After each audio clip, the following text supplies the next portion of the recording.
4, 3, 2, 1, go! Mata-mata. Begitu hari telah gelap, kereta kuda mulai merambat naik. Melayang di udara lalu meluncur ke arah barat.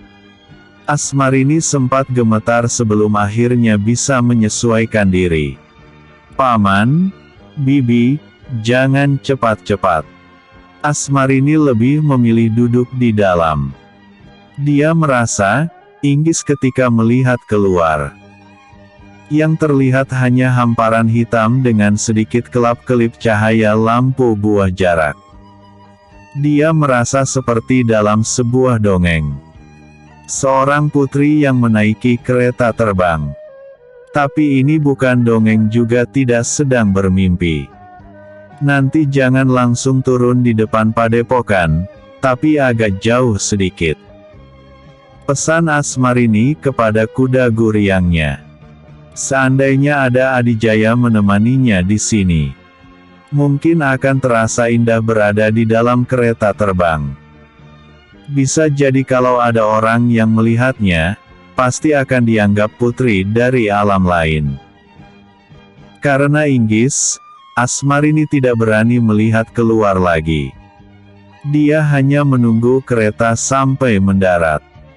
Hatinya selalu tegang, bahkan untuk sekadar merebahkan diri, tetap tidak tenang. Apa mungkin karena belum terbiasa?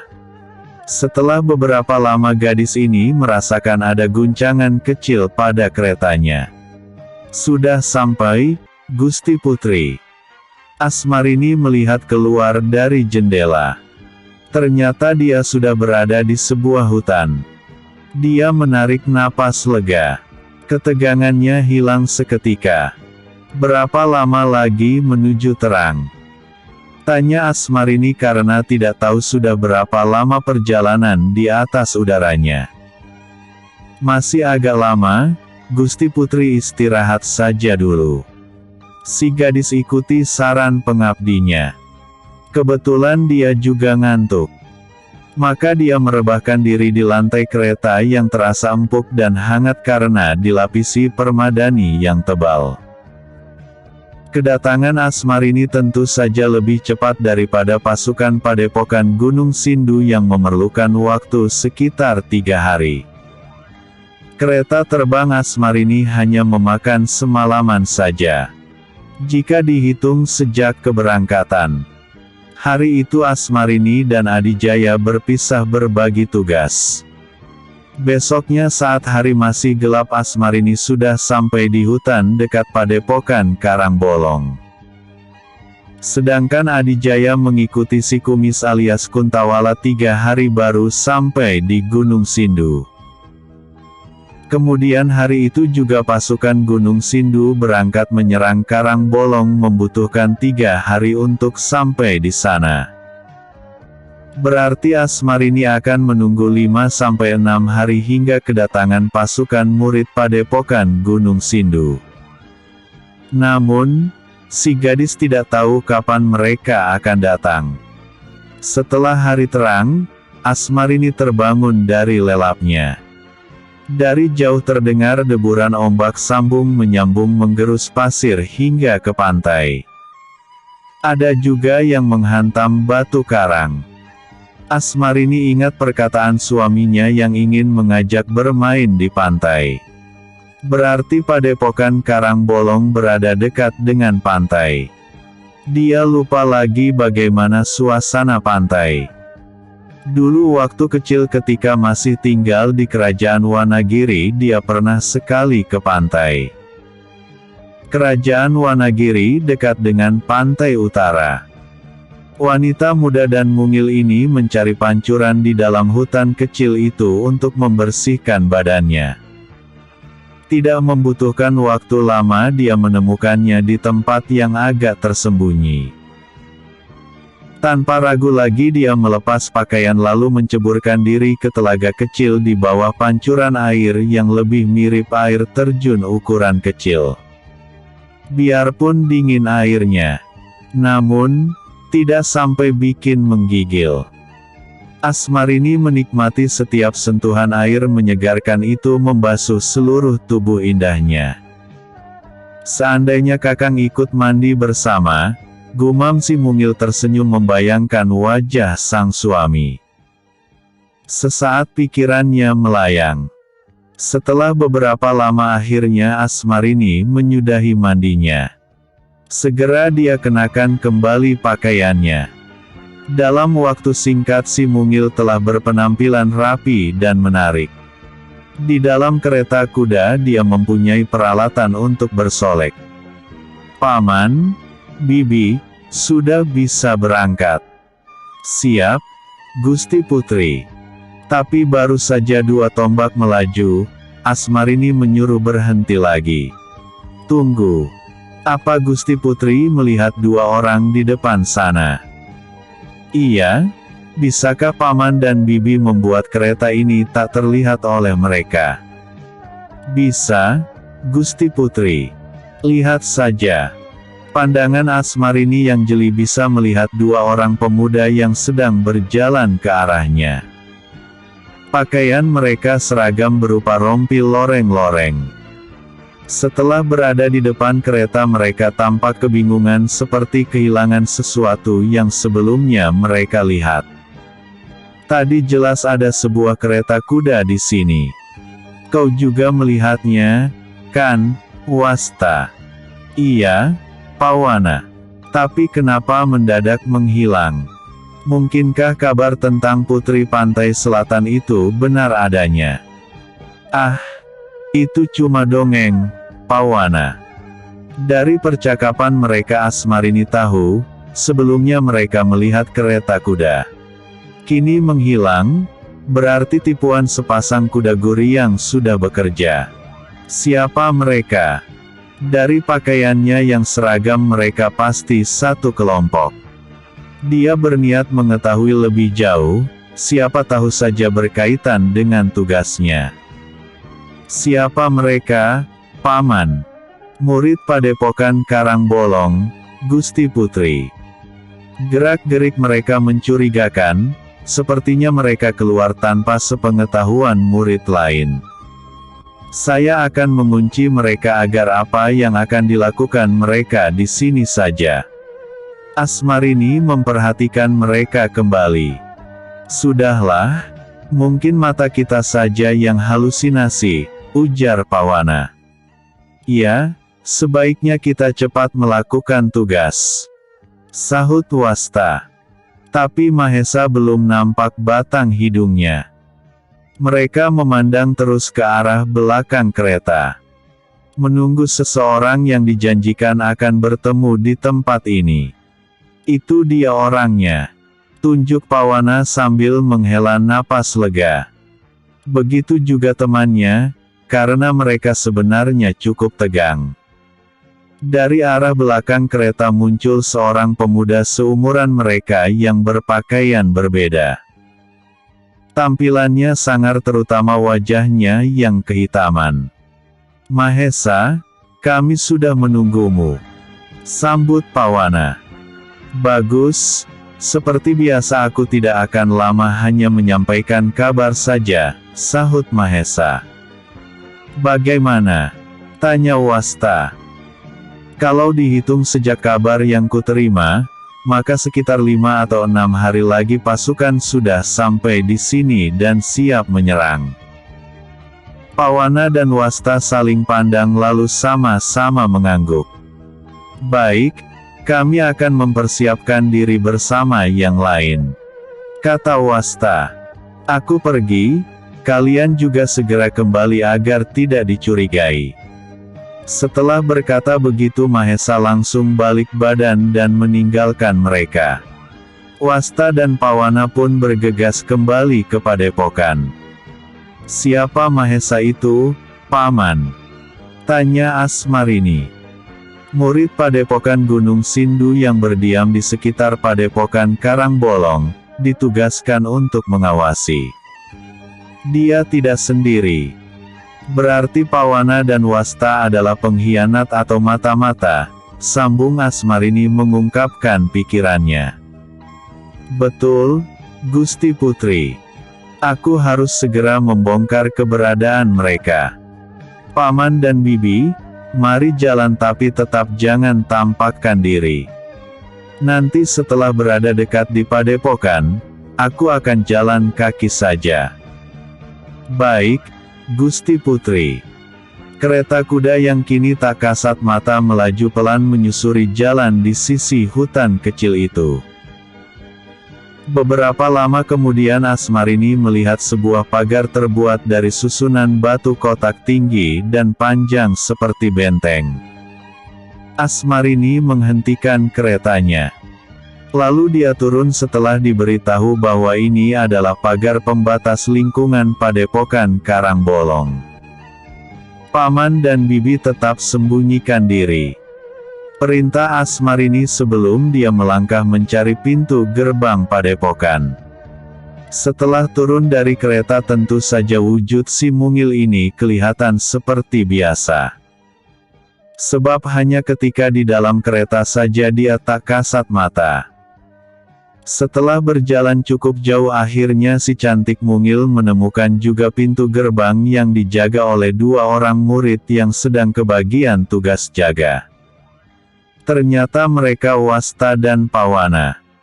Pantas saja bisa keluar dengan leluasa.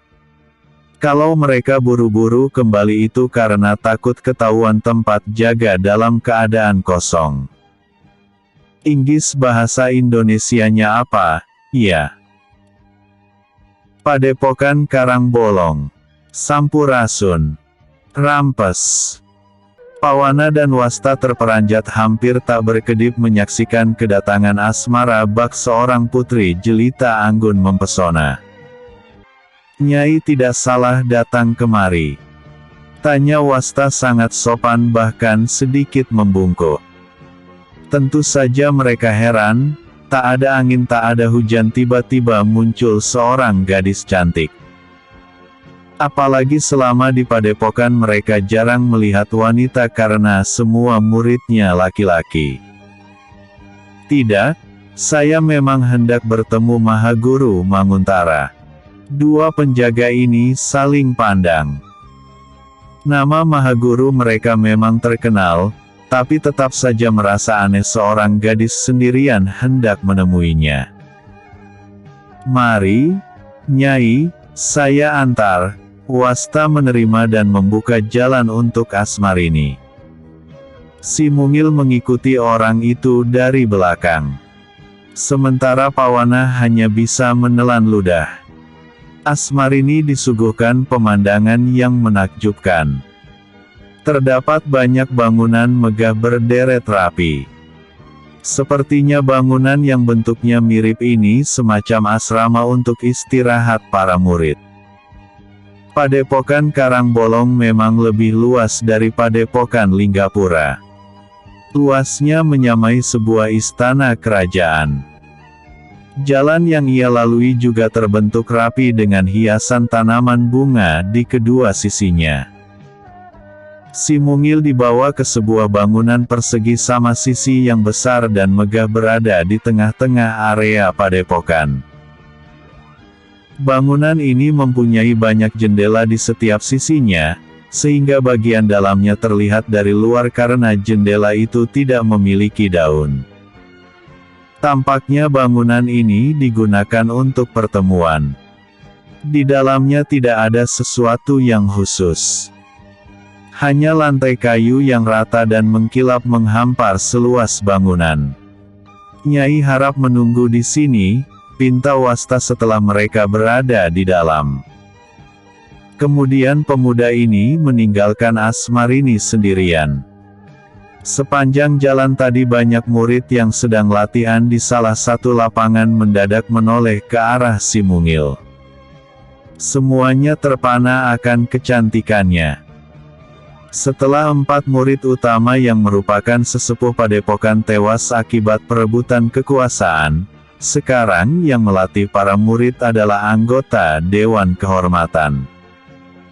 Asmarini berdiri di tengah-tengah ruangan sembari menyapukan pandangan ke setiap sisi ruangan. Saat kembali memandang ke depan, si mungil terkesiap melihat seorang pemuda tersenyum lembut padanya. Si cantik ini balas senyum ramah. Pemuda di depannya mungkin lebih tua sedikit dari suaminya. Cukup gagah dan lumayan tampan.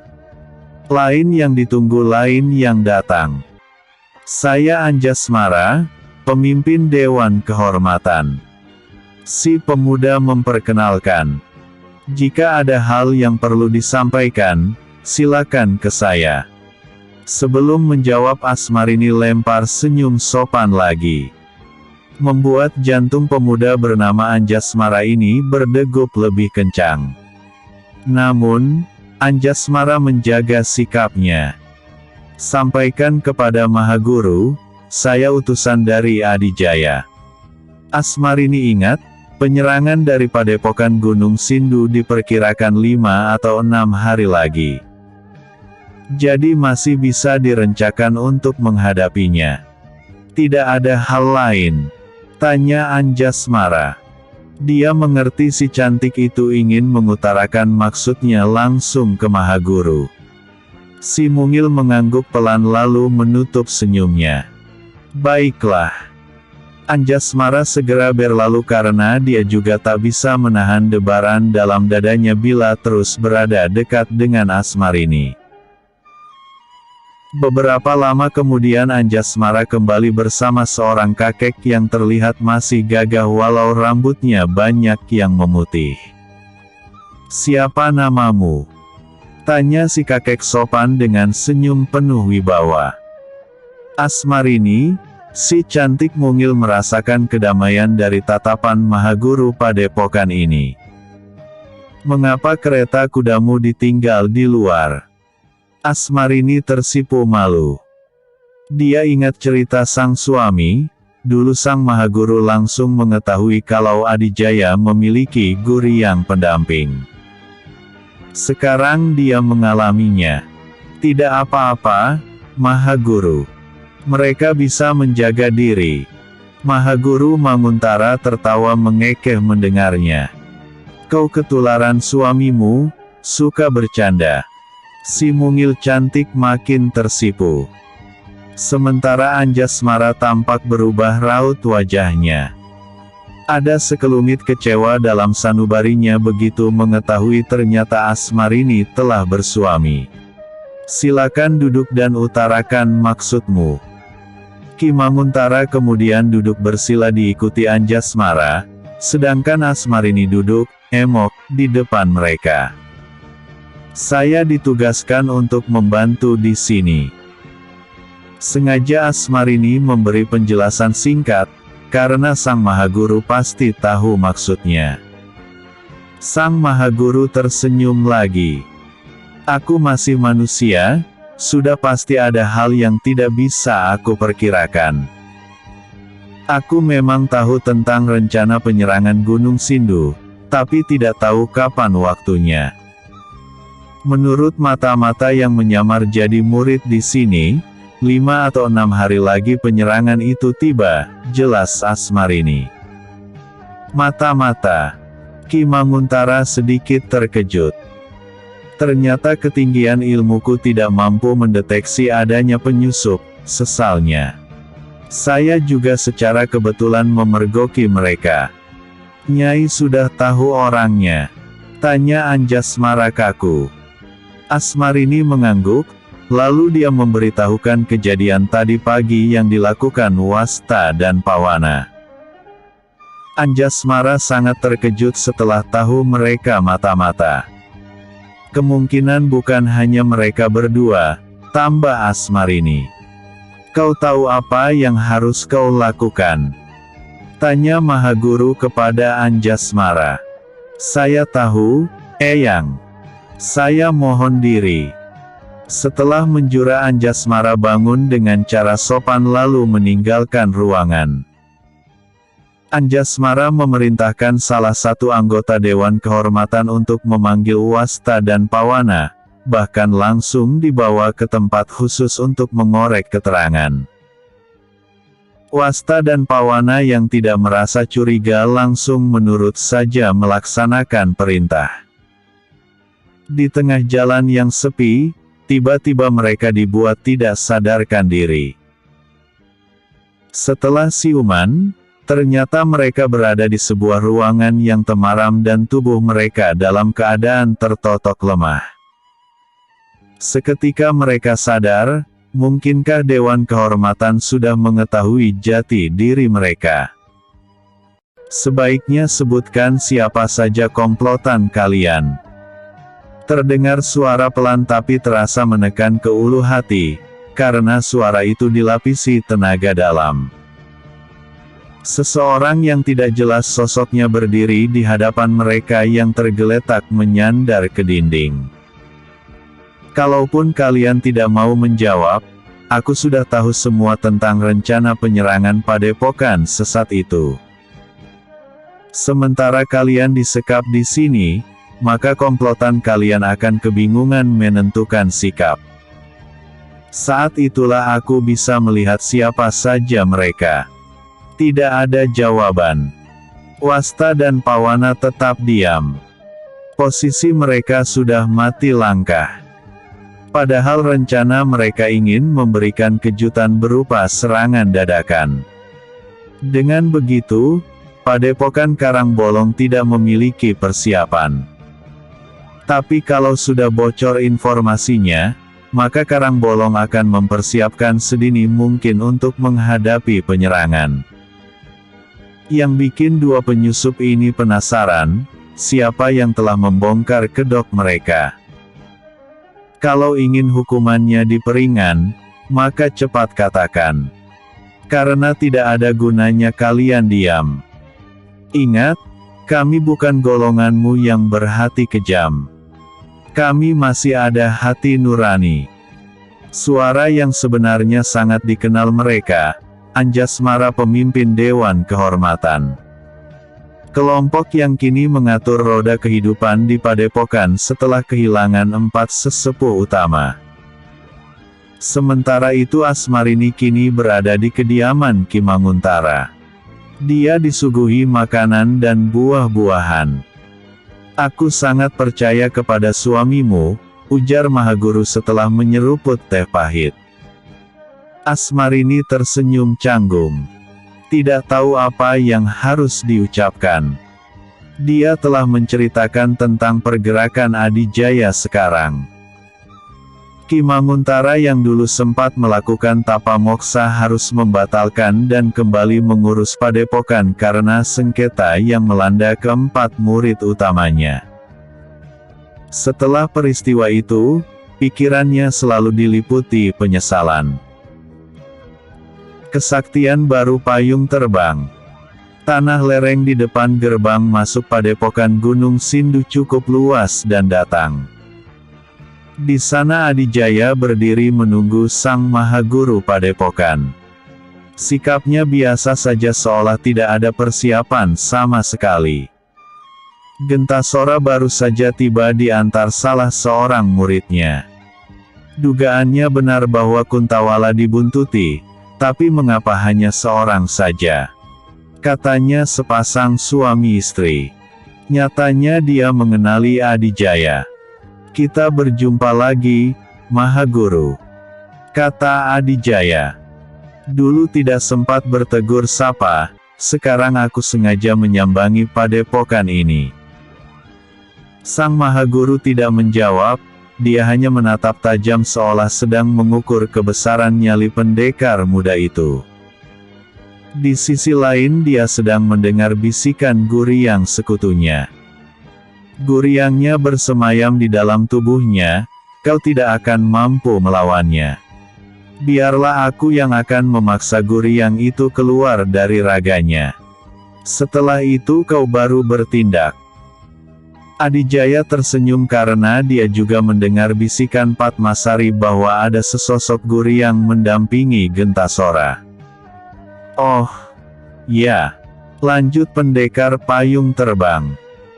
Perihal salah satu muridmu yang tewas tempo hari, itu istriku yang melakukannya. Sekarang dia sedang di Karangbolong. Gentasora baru mengerti sekarang. Sepasang suami istri. Si suami ternyata Adijaya. Rupanya dia juga sudah tahu rencana penyerangan ke Karangbolong. Tidak heran, pasti Guryang pendampingnya yang membantu. Baiklah, tidak perlu banyak basa-basi lagi. Aku tidak usah susah-susah mencarimu lagi, karena kau sudah mengantarkan nyawa sendiri. Hanya, sebelum aku turun tangan, ada sekutuku yang ingin berurusan dengan pendampingmu. Setelah berkata begitu, Gentasora menunjuk ke depan. Tring! Satu sosok lelaki tinggi besar berkulit ungu berwajah seram berdiri dua tombak di depan Adijaya. Lelaki bermuka kotak dihiasi kumis tipis dan rambut kribo. Hidung bulat dan mata sipit. Keluarlah!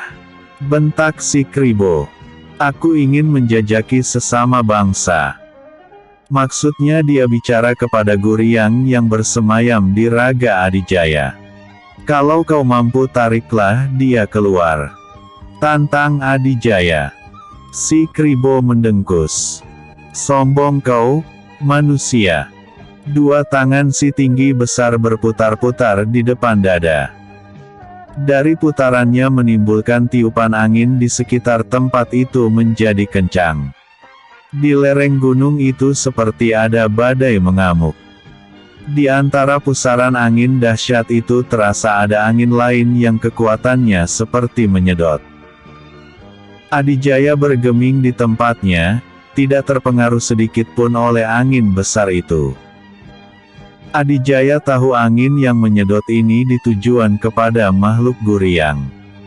Si kribo itu sedang berusaha menarik keluar Ki Santang dan Padmasari. Hanya saja si kribo menyangka cuma ada Padmasari yang terlihat di matanya. Keluarlah, hadapi aku, pengecut. Padmasari yang wujudnya mengecil setinggi 1 jengkal, terlihat bayangannya di dada Adijaya. Guryang wanita ini malah menari-nari mempertontonkan kemolekan tubuhnya sambil sesekali mencibir. Si tinggi besar berambut kribo menggeram, giginya merapat, rahangnya mengeras. Kendati sudah mengerahkan seluruh kekuatan penyedotnya, Padmasari sama sekali tak terpengaruh. Malah kini wanita Guryang itu mengambil posisi tidur dengan lidah menjulur. Kalau tidak mau jangan dipaksa, ujar Adijaya sama tersenyum mencibir. Si kribo berkulit ungu meraung keras bagai raksasa yang penuh amarah. Berarti kau harus mampus dulu agar mereka terpaksa keluar, teriak si kribo. Dua tangan yang panjang itu bergerak cepat hendak mencengkram leher Adijaya. Pendekar muda ini lebih cepat mundur 1 langkah sehingga cengkramannya hanya mengenai angin saja. Berikutnya Guryang berkulit ungu mulai menyerang Adijaya. Hawa yang berpendar terasa beda dengan hawa sakti milik manusia. Hawa sakti makhluk Guryang mampu menekan dirinya hingga gerakan pun terasa berat dan lambat. Tapi bukan Adijaya kalau tidak menemukan solusinya. Sang pendekar muda memanfaatkan tekanan hawa itu justru untuk mempercepat gerakannya. Sehingga setiap serangan Guryang kribo berkulit ungu mampu dihindari. Tidak sedikit pula Adijaya harus membenturkan tangannya menangkis pukulan lawan. Benturannya ini, ibaratnya tulang anak kecil melawan tulang orang dewasa. Des! Getarannya sampai terasa ke jantung. Degupannya seolah berhenti sejenak, setelah itu malah lebih kencang dari sebelumnya. Dengan sigap Adijaya lindungi seluruh tubuh luar dalam dengan hawa sakti melati tunjung sampurna.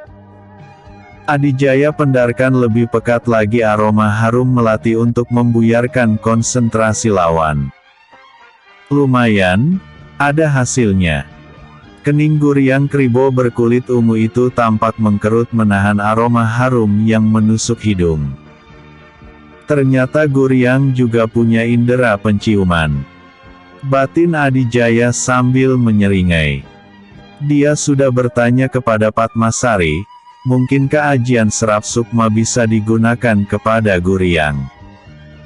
Pada dasarnya wujud yang terlihat itu hanya samaran. Guryang adalah makhluk halus, tidak ada satupun manusia yang tahu wujud aslinya. Jadi ajian itu tidak akan berguna untuk bangsa kami, jelas Padmasari. Makhluk semacam itu bisa ditundukkan dengan alat khusus seperti buhul yang dulu digunakan Rangranggeni, atau labu penyedot sukma. Ah, kenapa Adijaya lupa hal itu? Bukankah Ki Santang sudah memberinya sesuatu? Adijaya sadar, pertarungan melawan Guryang dengan cara seperti bertarung melawan manusia tidak akan membawa hasil. Justru malah dirinya nanti yang akan celaka. Namun, entah kenapa dia seperti ingin bermain-main dengan si Kribo ini. Kejap berikutnya Adijaya keluarkan payung terbang dalam keadaan menutup langsung diayunkan menahan pukulan si tinggi besar berambut Kribo.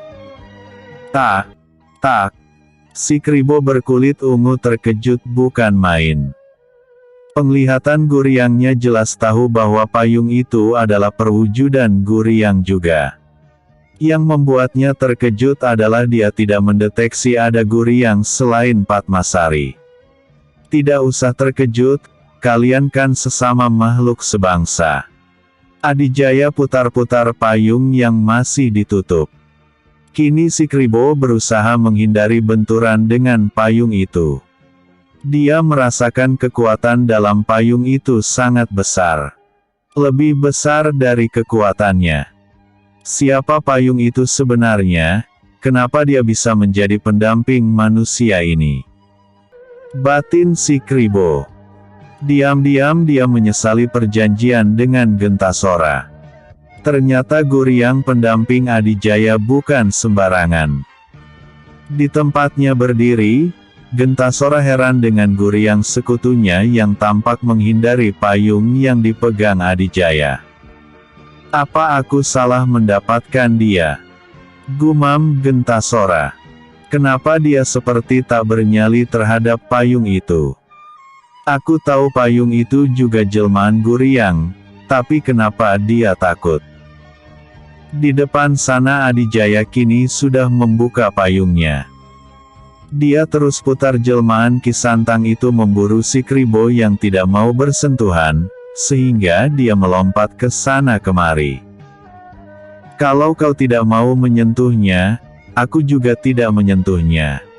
Teriak Adijaya. Pendekar muda ini lemparkan payung ke atas. Payung itu melayang dan berputar di tempat pada ketinggian 4 tombak dari tanah. Seketika angin yang bertiup kencang di sekitar tempat itu berputar mengikuti putaran payung. Angin itu seperti tersedot masuk ke dalam payung. Bahkan, makhluk Guryang tinggi besar berkulit ungu dan berambut Kribo terbawa oleh gelombang pusaran angin.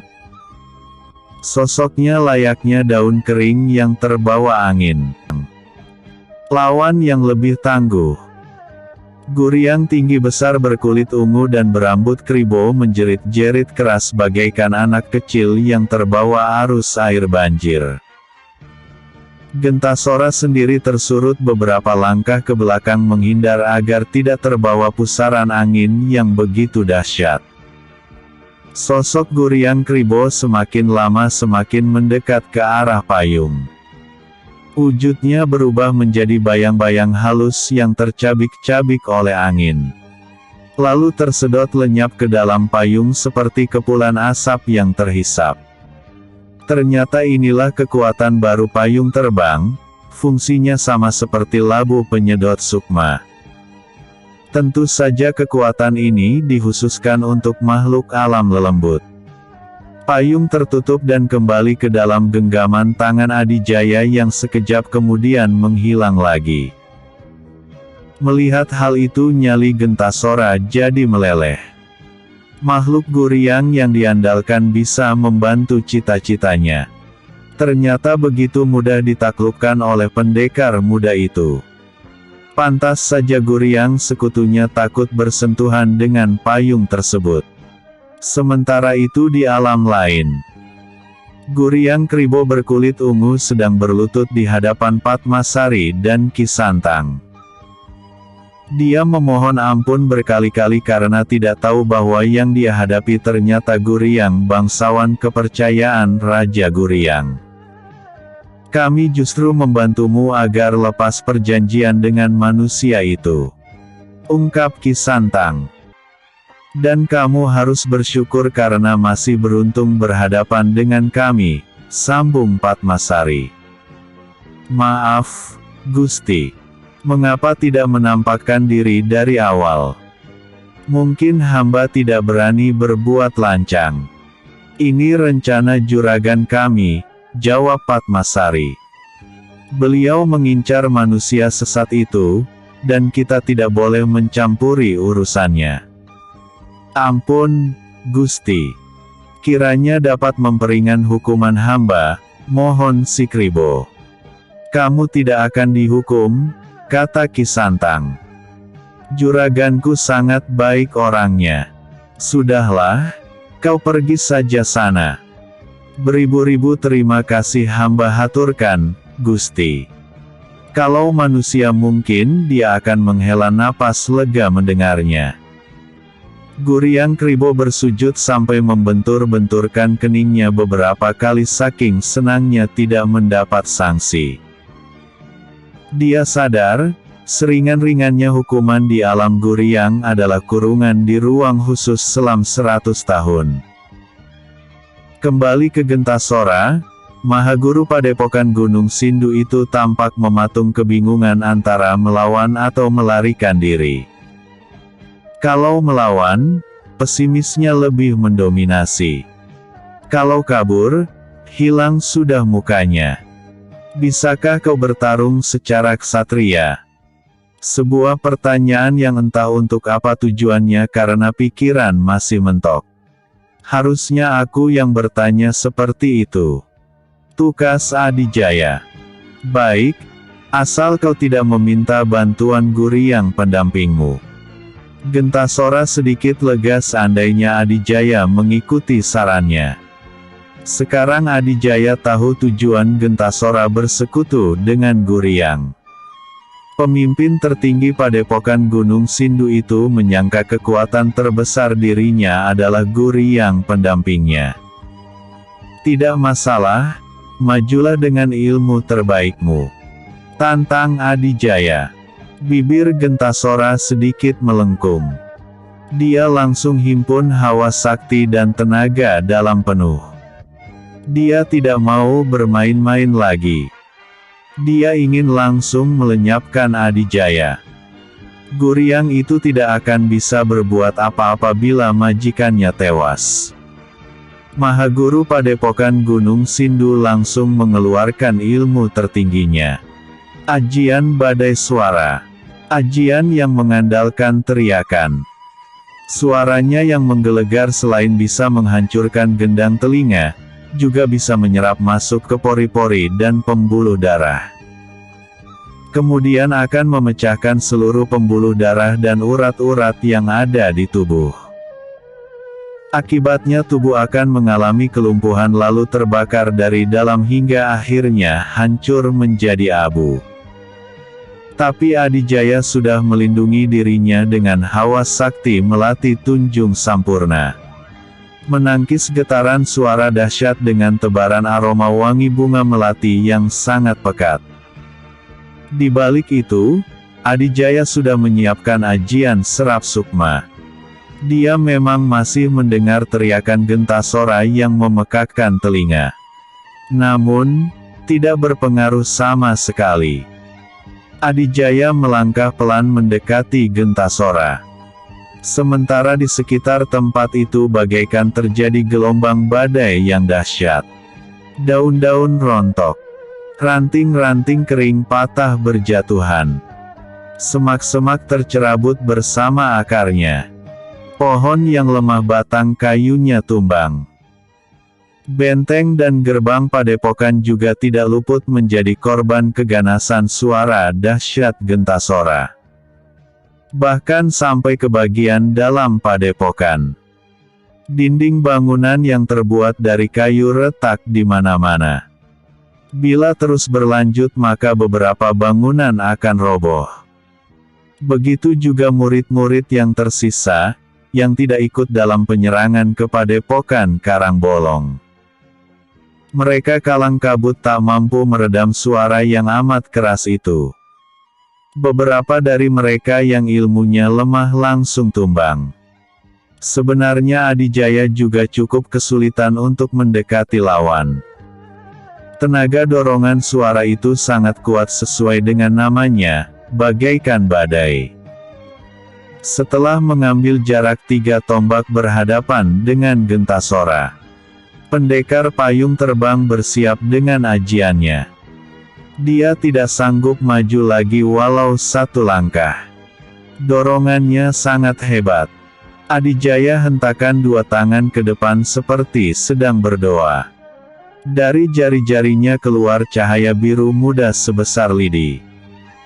Ajian serap sukma yang digunakan seperti ketika melawan Jerangkong Koneng. Berbeda dengan saat melawan Resi Danuranda.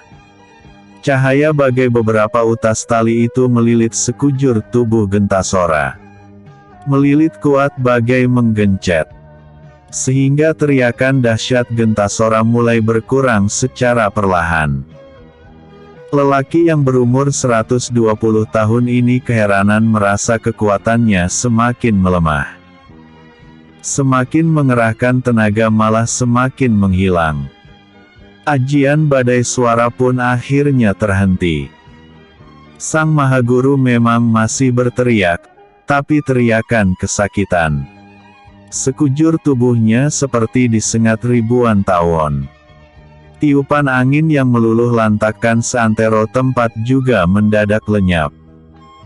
Badan Gentasora yang tadinya tegap gagah berotot secara perlahan menjadi kurus kering. Wajahnya yang hitam semakin hitam. Kini tubuhnya terangkat ke udara berputar-putar. Adijaya bukan gampang begitu saja melepaskan ajiannya. Tidak seperti kepada lawan-lawan sebelumnya yang cukup mudah. Dia harus mengeluarkan tenaga ekstra, sampai-sampai tubuhnya juga bergetar hebat. Kalau kedua kakinya tidak kuat menjejak bumi, mungkin dirinya juga akan terangkat ke udara. Namun, jerih payahnya terbayarkan ketika merasakan aliran tenaga baru masuk ke dalam tubuhnya. Pendekar payung terbang menarik kedua tangannya. Sinar biru yang melilit tubuh Gentasora lenyap. Sosok Mahaguru yang kini kurus kering tergeletak tak berdaya di tanah. Semua ilmunya telah hilang. Sementara Adijaya tampak terengah-engah kehabisan napas. Jelas, ilmu Gentasora lebih tinggi dari lawan-lawan sebelumnya. Sampai-sampai dia mencari tempat untuk mengatur napas dan memulihkan kondisi. Meski mendapat tenaga baru, tapi keadaannya kacau di dalam tubuh. Seperti saling tabrak. Mungkin karena yang masuk adalah hawa sakti aliran hitam. Selama pertarungan dahsyat tadi, Ki Santang dan Padmasari menyaksikan tidak jauh dari tempat pertarungan. Seandainya mereka manusia, mungkin akan menahan napas beberapa kali. Juragan tetap tidak mau membunuhnya, padahal dia tokoh golongan hitam paling kuat saat ini, ujar Padmasari. Sang Hyang Widi saja mau memberikan kesempatan kepada makhluknya untuk bertobat, kenapa kita tidak? Tukas Ki Santang. Setelah kondisinya pulih, Adijaya menghampiri sosok Gentasora Yamge yang lemah tak berdaya. Dia cengkram leher bagian belakang, lalu mengangkatnya seperti menjinjing anak kucing. Anak perempuan Gentasora, tunggu. Suara lembut itu menghentikan Adijaya ketika hendak membawa Gentasora. Sang pendekar menoleh ke belakang. Pandangannya membentur sosok gadis bertubuh ramping dan tinggi. Mengingatkan dia pada Puspasari. Wajahnya cantik, tapi menampakkan raut kesedihan. Pakaiannya serba hitam kontras dengan kulitnya yang agak kuning langsat. Sekali pandang saja dapat disimpulkan gadis ini tak memiliki kepandaian silat. "Mau kau bawa kemana ayahku?" tanya si gadis ketika menemukan tatapan penuh tanya dari sinar mata Adijaya. Tapi tatapan dia sendiri kosong.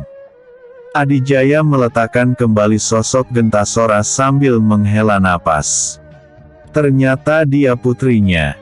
Pasti mirip ibunya, pikir Adijaya. Soalnya, ayahnya kan, hitam dan jelek. Tadinya aku hendak membawanya, menunjukkan kepada murid-muridnya. Agar mereka menghentikan penyerangan ke Karang Bolong. Si gadis mendekati sosok ayahnya. Lalu dia menjelepok di tanah sambil merangkul sang ayah yang kini bernapas pun seperti kesusahan. "Ayahku sudah menderita, tak perlu menambah lagi deritanya. Biarkan aku merawat hingga akhir hayatnya." Dari raut wajah si gadis, Adijaya melihat ada suatu perasaan yang pernah dia alami dulu. Nuraninya bertentangan dengan sang ayah yang menjadi kepala perampok, 5 begal Cakrageni. Dia tidak mau belajar dan memiliki ilmu silat, sebab tidak ingin seperti ayahnya yang gila kuasa sehingga menempuh jalur golongan hitam untuk mewujudkan cita-citanya, bisik Padmasari setelah mendapatkan keterangan tentang gadis itu.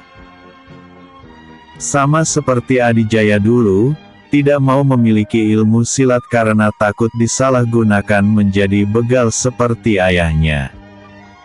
Bahkan dia sampai kabur dari rumah. Lain dengan si gadis yang tampaknya tak punya pilihan. "Di mana kau tinggal?" tanya Adijaya pelan.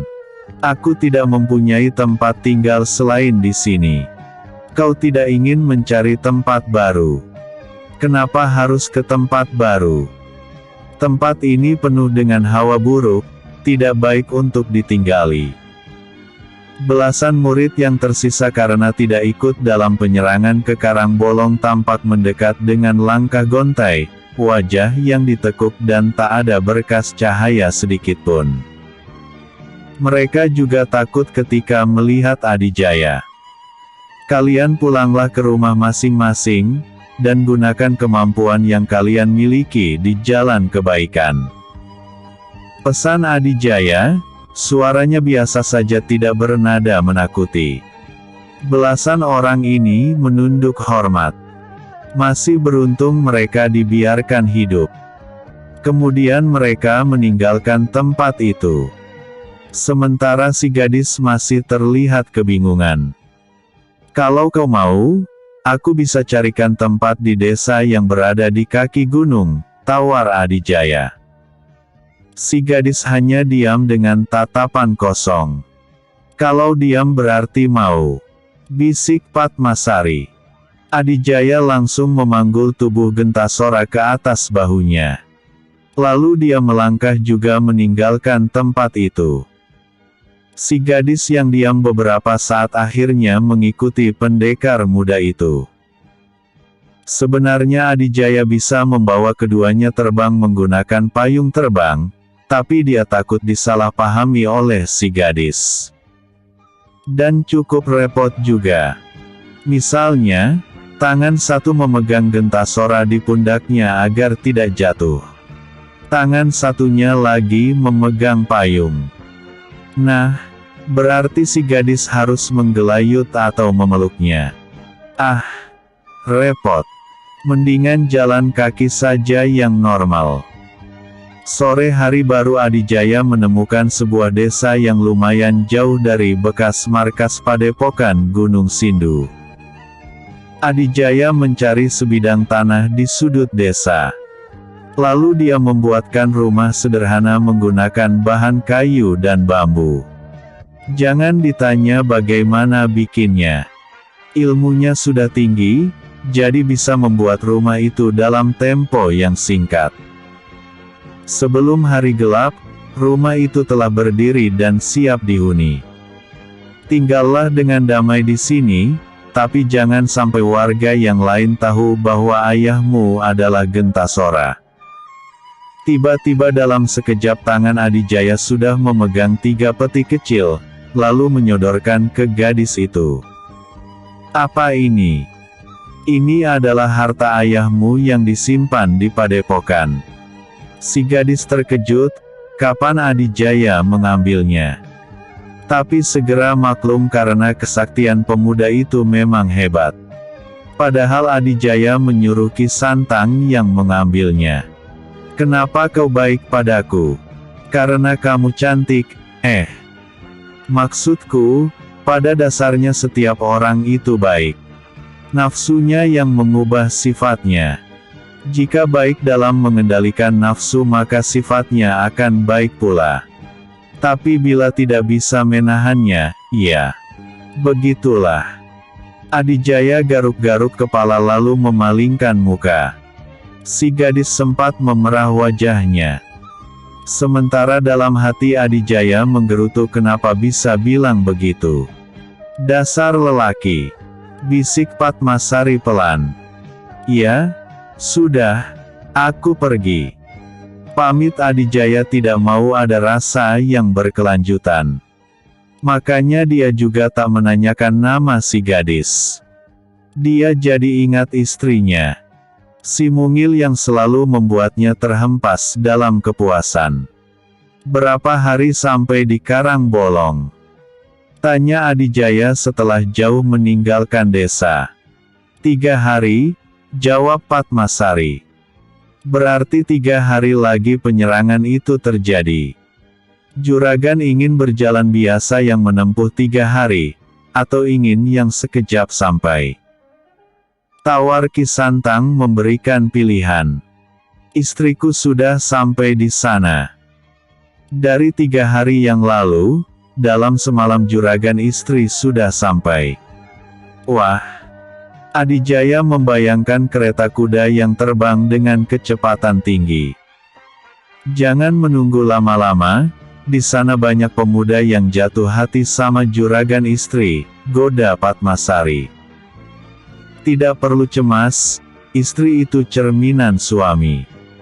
Kalau aku setia, maka dia juga akan setia. Sanggah Adijaya diakhiri tertawa mengekeh. Betul, juragan. Sip, lah. Sahut Ki Santang. Ya, sudah. Mumpung hari gelap, aku ingin terbang dalam semalam sampai di padepokan Karangbolong. Aku takut istriku digoda pemuda di sana. Terdengar suara tawa lantang Ki Santang dan Padmasari sebelum Adijaya melesat dengan payung terbang di atas langit malam. Dulu dia pernah melakukan hal ini ketika menuju lereng Gunung Indrakila. Terbang dengan tujuan yang sangat jauh. Pertama kalinya bertemu dengan Padmasari di sana. Tapi dulu terbangnya siang jadi masih bisa melihat pemandangan di bawahnya. Sekarang terbangnya malam. Walau di atas langit tampak bintang-bintang, tapi di bawah tetap hitam menghampar seluas jagat. Hanya sedikit tempat yang menggunakan penerangan damar. Adijaya lapisi tubuh luar dan dalam dengan hawa sakti hangat. Udara malam di angkasa sangat dingin menusuk tulang. Dia tidak mengendalikan payungnya, melainkan tergantung Ki Santang membawanya kemana. Karena dia belum tahu letak tempat yang ditujunya. Jangan terlalu cepat, pinta Adijaya. Kira-kira sampai sana hari sudah terang. Juragan takut ketinggian? Tanya Padmasari menggoda. Aku sudah sering seperti ini, masa takut? Juragan tidak cemas, malam ini bagaimana juragan istri tidur? Ah, tenang saja. Aku percaya dia baik-baik saja. Aneh, tadi juragan bilang takut digoda orang. Aku berubah pikiran, berprasangka yang baik-baik, maka yang terjadi juga akan baik-baik saja. Padmasari tak bersuara lagi. Sikap majikannya semakin bijaksana. Dia merasa harus selalu melindungi manusia baik semacam Adijaya sampai akhir hayatnya. Dia merasa beruntung memiliki majikan seperti Adijaya. Episode sebelumnya, lawan yang lebih tangguh. Episode berikutnya, penyerbuan kecil.